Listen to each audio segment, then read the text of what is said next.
egwuregwu. A man can never guy a guy oyo. Nduka help him at this village, I'm here. In 5,000, even say good morning, 5,000. Tomorrow she got one, they're getting them 5,000. Then, and we go to Afosi Sam 10,000 naira. I'm going to read belong to Caesar. I will rip where I did not sow. In our gogo, one and one in our gogo. Adam. Chicken. Or the one ma. Kina atam kwa na atam uda duka. Ko na sere gini anab. Udo awu nduka. Ima na gide munduka. Ngo na eli go ogwu na ala ụwa kwe. Ngidezi abịa tiwe. Asim ka m tie ya asim oke no genye m 20. Enwekwe he ngwara ya so genye m 20,000 naira ka o di meshe m ọnụ. So mbịa nara 20,000 ji ameshikodo ọnụ for that day. Oru today isi awam. Mbisi wara m gazi na ko wakwe si achọtụrụ m 5,000 naira ka m ji ṅụọ ọgwụ. So chike ị na-anazi aka azụ. Aka azụ kwa ọwụ m nara ya nduka ji aka esi m oke na nwere 20,000 naira ji ameshe ọnụ. Isi awazi m se nye m 5,000 naira and otu akụkụrụ nye m 5,000 naira echi ili isi ga-awakwa m. So ya onwe chọrọ ikwu n'oyibo na office ka imepe na isi nduka. Ya ndị oyibo na-akpọ subscription. Sọbụ Adum. Ịmakwa anya ihe a. Ọ ga-enye m sọbụ steady 5,000. Echi ile na isi ga-awa m 5,000. Nwanne echi na enwe ka afọ si sam 10,000 naira. Afọ ise egwu. Steady. So ọ bụghị ya ka m bịa anwụ dị too much onye nwanyị onye nwe m ọ dịkwa mma ọsọ m bịa otugo nchọba gị ọsọ anyị bịa ka anyị gaa ebe anyị nwere program tomorrow okay administration echi ebe anyị nwere church tomorrow so ka anyị gaa tii something against tomorrow ka my father nwike rụọ ọrụ gbawa ike I want that ministry so kwụsịbe m ihe nyere m some money na the money na ego gịnị ka nji mechukwu ọnụ nke m okay nsogbu adịm echi ile m ga na 5,000 maka isi ọwa gawa m echi ile from them nwike chọrọ gị 25 ka enye m 25 bịa gawa 25 mma akwụkwọ ọsọ ndị nsogbu adị na echi ga-awa m echi ile ọ ga-enye m 5,000 bịawa ego ne ka ihe enye m ndụka ga-enye m 5,000 ego ne ka ihe enye m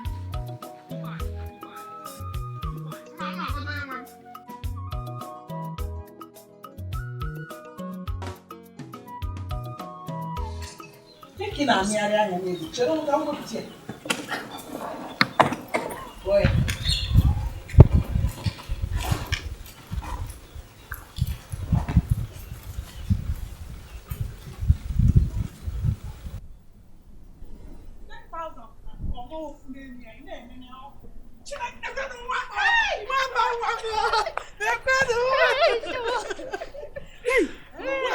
Brother. Hey, dá uma. Eu tô disso. Hey! Timo! I did not go for. Guy for even now want too much.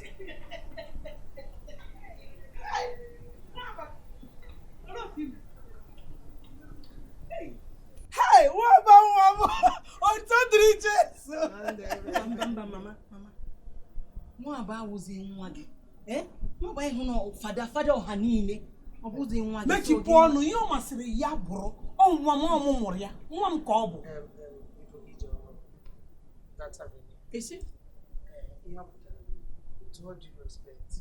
Okay, well now why you why you and dog abugide ndu mgbe Amen. Maka na ka Jesu Kristi kpachara ike niile ọ gbara buo amụma buo agha mee ihe niile mere gwọ ndị isi gwọ ndị ngwọrọ. O mee ya ka o chefuo na Mary. Oh, nwa m. Ezi ka m ga-esi chefuo na nne m ka ọ bụ.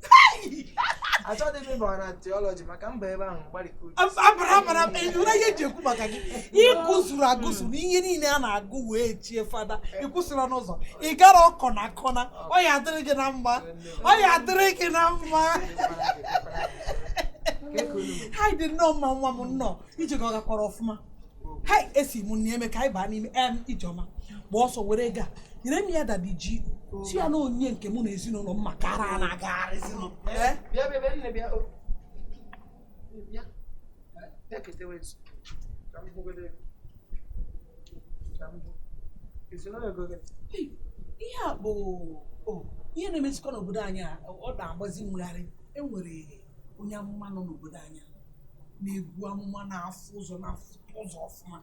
maka na ihe na-emezi kịta bụ ịpụta ebe a ịfụ ndị ara ga-apụta ebe a sị na onye agbara ara onye furu echi ụtụtụ echi ọzọ asị na ọ na-agbazi ara ọ sị na ọ bụrụ na anyị ga-eweta ego nye onyinye ka e wee bupụ mmụọ ara spirit of madness n'ezinụlọ aka m ji wee tụkọrọ ego a ka nye ya ka ọ ga nye ya ka o kpere anyị ekpere achọghị m ịfụ ara n'ezinụlọ aka m ji enye So ego 10,000 naira ihe i mere bụ iji akpọkọ ndị ara niile ọnụ ka ibu ee ka m bupụ ara n'ezinụlọ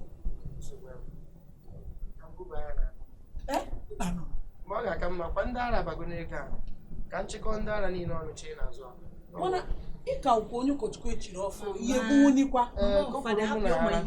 kụpụrụ mụ na ara ọ sị gị na gị weta onyinye maka ara anyị siriọs ejizi ego ebupụ ara ka m budoro unu ya ka nwa n'ụlọ onye gwara gị na spirit of ara na-eji ego ya hụrụ isi 10,000 ka iji ekpopụ spirit of ara ka mkpopụ gị emecha tụkwasị ya 10 ọzọ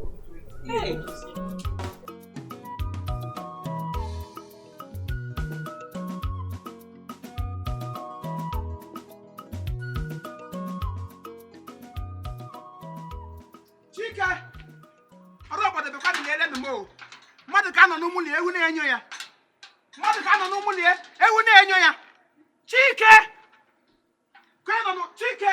Yes, Daddy. Daddy. Chike elebe ego asị Ego kwa.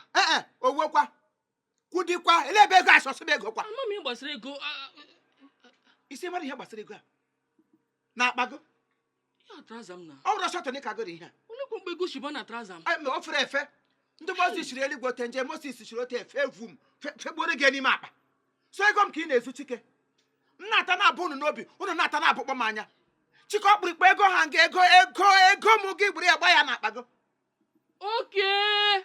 Ugbu ka nwụtara ihe megero Daddy. Ego a ihe a wee ego emergency prayer. You know him retract but mistake m mere wu ekwesịrị inye gị situational report. Bịakwa gị kpe ego ashi bịa but echefu. Somebody afọ saga. Akpọrọ ya rọshiri abịa nga ịnụkwana ya conduct emergency prayer. Bechaziri ya ekpere ya nwere onwe ya lawa. Wetezi ego osi nye gị in appreciation for Chineke iji m kọrọ ụgwọ nkwa ọrụ n'ime ndụ ya. But echefu ịbịa gwa gị maka the prayer and the ego. Kọndọktọ ọsị nwoke kọndọktọ n'ọrịa niile bịara ụwa nwede ọrịa ahụrụ kpọgo ka ime ya kọndọkt ya wụrụ shi ọsịsa afọ otoro kọndọktọ Chineke ji ga-akwazi ngwa ọrụ ugbu a iwọla veselus ọntụ honọ Chike ruo Chike iwọla veselus ọntụ honọ mpụ ọwụsị ike gị narazie m ike were rụkọrị ọrụ gị gara ibido ọrụ ya wụrụ n'ọnụ ọchị shi afọ ọsịsa Emergency prayer that boy no n'ogwu ọnwụ ntakịrị ihe ka ọnwa but our father used me njikpọta ya. Your father used you. Yes, Daddy. Ekwensu gị use you the last one ka ụgba maka agwado m ebe ego n'uche ma ekwensu use gị na mmege were iwe were venom of my father nọ n'ọnụ mpọgọ na ị ga-awụ na Nebukadneza mmege pọgọ na inwechi ike ịga ahịa ije n'ụwa ị ga-atagide ahịa n'ime ọhịa ote nwụọ n'ime ọhịa gwa ebe ego asị agwara mgbe ego ashi bịa na-echezi ka m kwuo ihe ọzọ m na-ama ha anya agwara gị otu ego ashi bịa ama abụghị ọnụ emergency prayer wee ihe a ama abụghị ọnụ asị m dịkwa ire mbụsa ga-asị ọ ga-agbụ gị ka ọkụ n'ahụ Chike ebe ego asị Daddy agwala gị otu ego ashi bịa emergency prayer Chike ebe ego asị ị na-atụrụ m ụgha enwe ashi m tụrụ Daddy Chike iji m eme ụgha laa ngwa m ihe mere ebe na-amado ebe ego asị I'm sure na ị ga-ama ebe ị laga bịa gaa n'ime ụlọ nga ahụ ugbu ka ị maa ngwongwo niile gị nwere n'ụmụ ụlọ unu tụtọ akpago otu eburu ya ihe m ga-agara gị ugbu a ma gị na-apụ ekwesịrị kwakọrọ laba onye nwe ụlọ amụrụ n'anya ka a ga-buru ngwongwo gị si na be m pụọ ụlọ onye shagide ebi Daddy biko achọ m ka ị chọọ m enwe m another father tụrụ ntụ enwenye ọzọ ga-azụpụta m n'ụzọ nke Chineke ịma mpa m sị gị zụọ m zụpụta m biko na-asịsị gị ka nzụpụta gị na-azụkpụzi onwe gị n'ime oche ka ịzụkpuo ma minista ama mgbe m ji mee ya Daddy ngwa elebe oche bido mee competition m ga-agwa gị ihe niile otu o siri mee ihe a wee eshi m gara obi gara gị ekwu okwu n'ọgbakọ isi m nchọ ekwu okwu isi m mgbechi ọnụ onye nwụrụ m ịlaba ọgwụ nke ọ na-awụ magbụrụ ọgwụ ka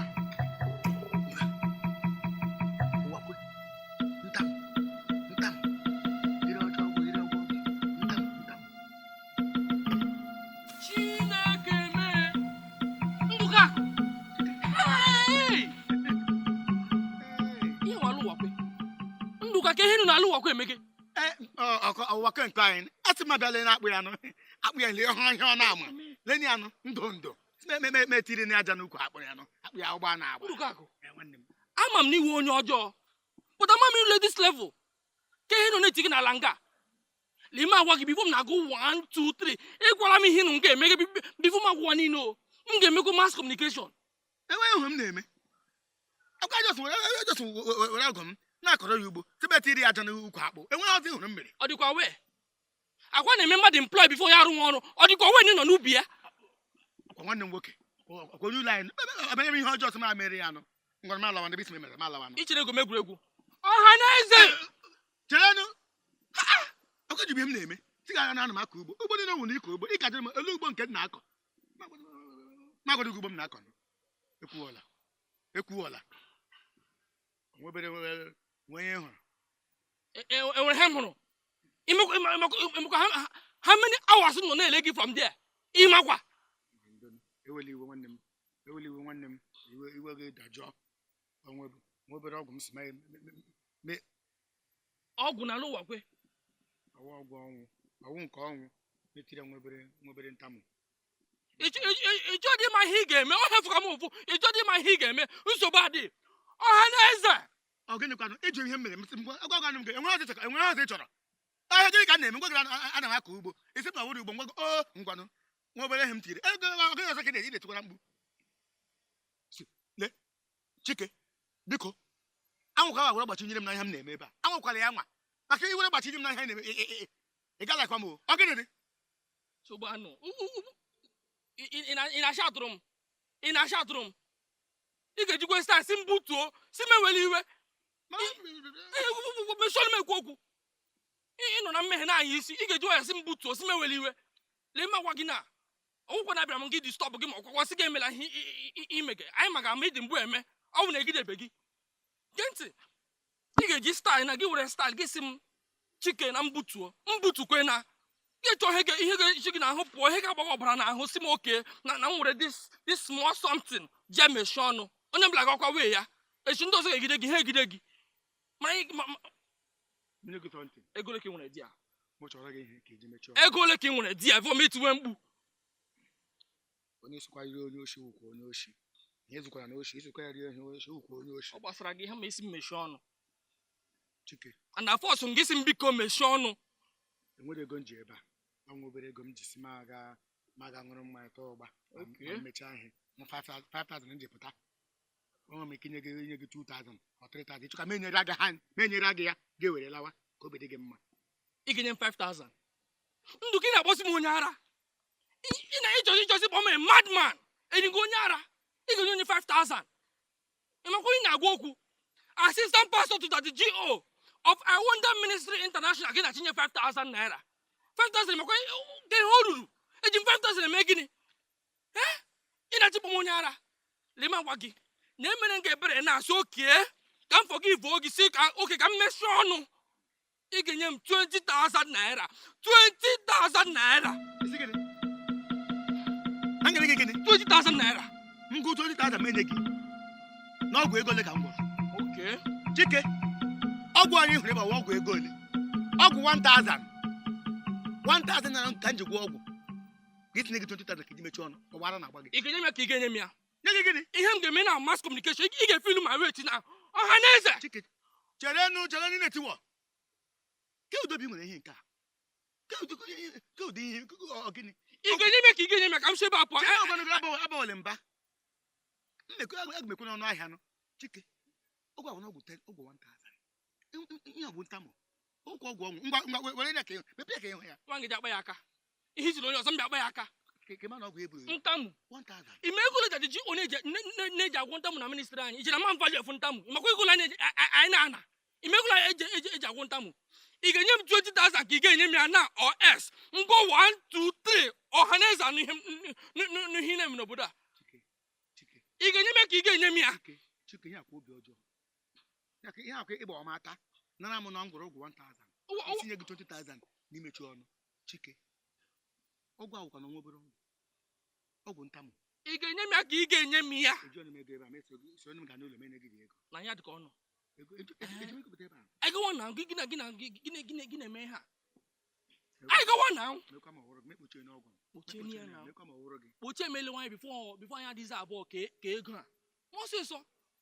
It's a gidegi. Hey, I got one. Na no. I got him as Zulu. Gawa me so lo ba sha muzo logi. Ani menye ntamu. Wan gija mu o ndere nye ntamu. Le hogu neshi. Le ntamu neshi. Ndu ka wepa aka n'ọgwụ. Hey. Oh, na say mbia na afia ma he mege ba. Ana mi ma ni no.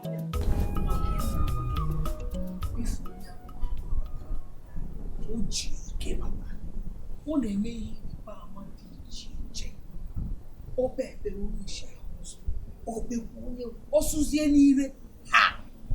Ọ bịaghị narị mara na ihe ebube na-eme. Ọlụ ebube ọ na-arụ na okirikiri anyị erika. Ya. Nke ezi ka osisi zi unu wetezi ego ma onye ọbụla magharịta ego ka e were bupụ ara. Eji ego achụ ara. Mba, ihe ọ na-akọwa bụ ọ bụ na na-enye onyinye anụmasị anyị na na-ahụ okpe ekpere spirit of madness esi n'ezinụlọ anyị pụọ ezigbo na ndị mmadụ madness here and there.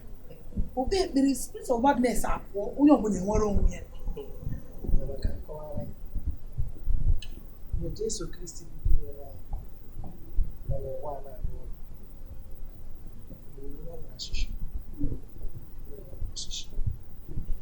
Jesu mere onye isi afọ ụzọ n'onye ngwọrọ n'aka ije.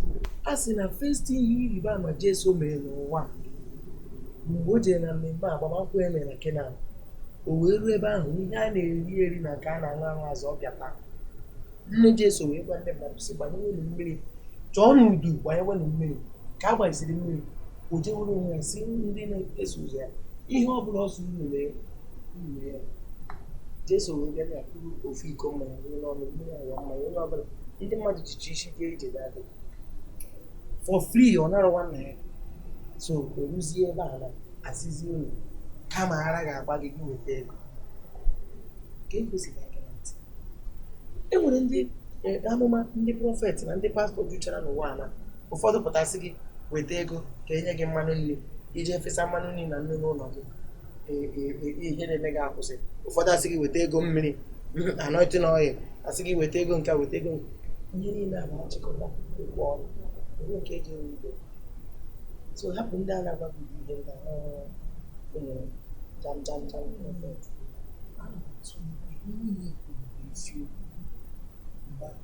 Jesu Kristi n'okwu onye ọ na-atịkọ eziokwu mana ana m eche na enwere ka ọ ga-adị asị woman leader onye isi ụmụ nwaanyị na nzukọ ha ndị ọzọ atụchi ego ka e were bukwara atụrụ m ego dịkwazi ka a ga-asị na m enwere ego m ga-atụ biko ọ bụrụ na ego ejere enye m ka njide ọkwa ịhụnanya ya na ọ maka ego juru ga-abụ ihe iji achọ ebe iji ego ebu ara iwe eji ego achụpụ ara ịhụtụgo ebe eji ego ebu ara tupu nchezo ka ị ga ga-esi mee nnukwu mmemme dịka ichigo ụkọchukwu iwu oge ị kpọrọ nne gị n'ekwentị ka m kpọkọrọ ụmụ nwanyị kpọkọrọ ụmụ ya otu bịa zọọ petepete ka ihe niile kwa omume ka ha fụ n'anya na nwa mbụzi fada wee na-agwazi m na echigo gị fada ọ ka esi eme ya. Enwere ike ichi fada na ashime na echiri m ya n'ọkụ ya bishọp na chijobe oji ime travel ọ bịa kpokọ anyị nwa ndị deti ha n'ụfada ọ pịa anyị ịsa kwa anyị abalị ịsa as soon as possible ya akpokọ anyị niile chụma anyị ozugbo ọ kaara gị mma ọ ga-adị ka mma na m bịara bịa kpokọwe ọ bụrụ na m kpọrọ gị na ekporo ego niile iji bịa mmemme ichi fada ka ego ị gara iji kwado iji aga iji blọkụ ndị ara ka isi chọrọ iji ị mara nke ịsa akwa akakwa mma ịsa apụ ego m anọrọkwara m amana m nke na-akọ ịdịghị oke otu ala mana nsogbu adịghị ihe o mezi bụ na ị ga na-ejizi ọ na-agwa ndị mmadụ echigokwa fada ahụ echigokwa maka na ha mara maka nwere ọlụ ebube m ga-alụ n'obodo a ga-akọwazi ị ga-ama na anyị chiri ezigbo ike ọkịrịkpọ ihe na-eme na-afụ n'anya nke m asịrị hot Anointing flow you can see him. All right, thank you very much. This is Chief Imo and his crew. We beg all of you to keep subscribing to our channel, Chief Imo Comedy on YouTube. As you do that, God will bless you. God will bless you. Hip, hip, hip. Hooray!